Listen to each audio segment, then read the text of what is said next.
नमस्कार दोस्तों, जय माँ बगलामुखी। दश महाविद्याओं के इस पावन अध्याय में आपका एक बार फिर से स्वागत है। अब तक हमने माँ बगलामुखी के प्रागट्य, उनकी महिमा, मदनासुर की कथा और हिम बीज का मंत्र के महत्व को जाना। लेकिन क्या आपने कभी माँ के दिव्य स्वरूप को ध्यान से देखा है? पीले वस्त्र, स्वर्ण जैसा तेज, एक हाथ में गदा और दूसरे हाथ से दुष्ट की जीभ को थामे माँ का यह स्वरूप केवल एक कलात्मक प्रतिमा नहीं, शाक्त परंपरा में इसके प्रत्येक प्रतीक के पीछे एक गहरा आध्यात्मिक अर्थ बताया गया है। आज हम इन्हीं दिव्य प्रतीकों के रहस्य को सरल भाषा में समझेंगे। पहला रहस्य, पीतांबरा स्वरूप। सबसे पहले बात करते हैं माँ के पीले स्वरूप की। शास्त्रीय परंपराओं में माँ बगलामुखी को पीतांबरा देवी भी कहा जाता है। पीत अर्थात पीला। उनके पीले वस्त्र, हल्दी, पीले पुष्प और पीला आसन ये केवल पूजा की सामग्री नहीं, बल्कि ज्ञान, तेज, शुभता और स्थिरता का प्रतीक माने जाते हैं।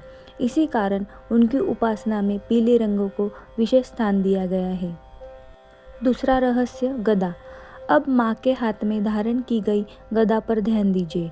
गदा केवल युद्ध का शस्त्र नहीं है। भारतीय परंपरा में यह धर्म की रक्षा, अन्याय के दमन और साहस का प्रतीक मानी जाती है। माँ बगलामुखी के हाथ की गदा यह संदेश देती है कि शक्ति का प्रयोग केवल धर्म और न्याय के लिए होना चाहिए।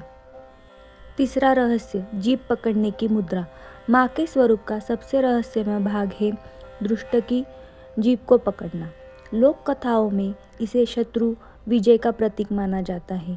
वहीं कई विद्वान इसे असत्य, कटु वाणी और अनियंत्रित शब्दों पर नियंत्रण का प्रतीक बताते हैं। यह मुद्रा हमें याद दिलाती है कि शब्दों की शक्ति भी उतनी ही प्रभावशाली होती है जितनी किसी शस्त्र की। चौथा रहस्य, स्वर्ण सिंहासन। कई चित्रों और परंपराओं में माँ बगलामुखी को स्वर्ण सिंहासन पर विराजमान दिखाया जाता है। सिंहासन केवल राजसत्ता का प्रतीक नहीं, बल्कि अडिग आत्मविश्वास, धैर्य और स्थिर चेतना का भी संकेत माना जाता है। पांचवा रहस्य, ह्रीं बीज मंत्र। ह्रीं बीज मंत्र को माँ बगलामुखी की उपासना का प्रमुख बीज मंत्र माना गया है। बीज मंत्र का अर्थ सामान्य शब्दों की तरह नहीं होता। शाक्त परंपरा में इसे देवी के तत्व का सूक्ष्म ध्वनि स्वरूप माना गया है। इसीलिए इसे श्रद्धा, मर्यादा और परंपरागत मार्गदर्शन के साथ जपने पर विशेष बल दिया गया है। तो दोस्तों, जब हम माँ बगलामुखी के दिव्य स्वरूप को समझते हैं, तब यह केवल एक प्रतिमा नहीं रह जाती। हर प्रतीक हमें कुछ ना कुछ सिखाते हैं। धैर्य, संयम, साहस, सत्य और धर्म के मार्ग पर चलने की प्रेरणा देते हैं।